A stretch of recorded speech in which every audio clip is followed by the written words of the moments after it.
Kenya ni ya keri thiini wa gitaru kia Afrika ya irathiro kwandikithia arwaru a muhiriga mweru wa COVID-19 wa Omicron uria kihumo kiaguo ni bururi wa Afrika ya muhuro.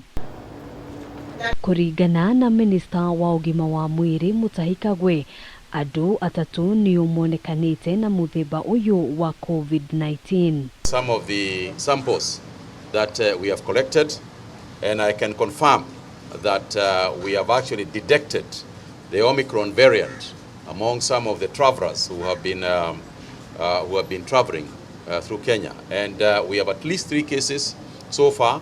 We have a lot of other samples that we are sequencing.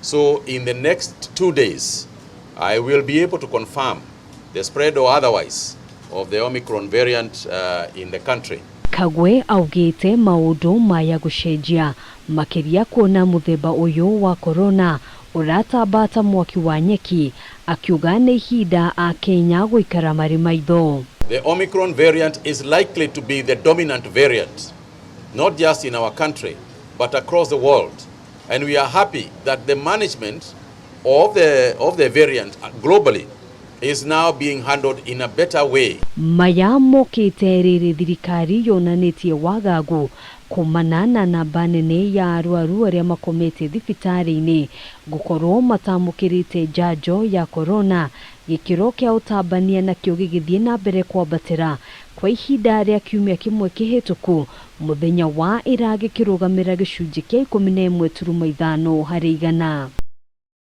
Kaunti ya Kiambu ni igwetetwo gukorwo ari ugwati hari utambania wa murimu uyu, na o ni thutha wa kwandikithia arwaru 15 ihinda-ini ria muthenya umwe. Gukinyeria riu andu aria mamukirite njanjo kaunti-ini ino ari gicunji kia 19.3 hari igana. Ino ari kaunti ya gatatu kuuma kuri kaunti ya Nyeri na gicunji kia 25 hari igana, kaunti ya Nairobi igitongoria na gicunji kia 33.5 hari igana. This is something we are observing, and in the next 2-3 days we will be able to tell the country whether it is necessary for us to go back to some of those measures. For now, we are observing. As long as we continue high vaccination rates, it may not be necessary for us to get there. But of course, we will take every measure that is necessary to ensure that we secure the livelihoods of Kenyans. We are confirming that our oxygen plants are functional and the ICU beds are ready. Preparedness is always the best way to deal with these kind of surprises. Handũ-inĩ ha Kameme TV, njĩtagwo Ngina wa Waduro.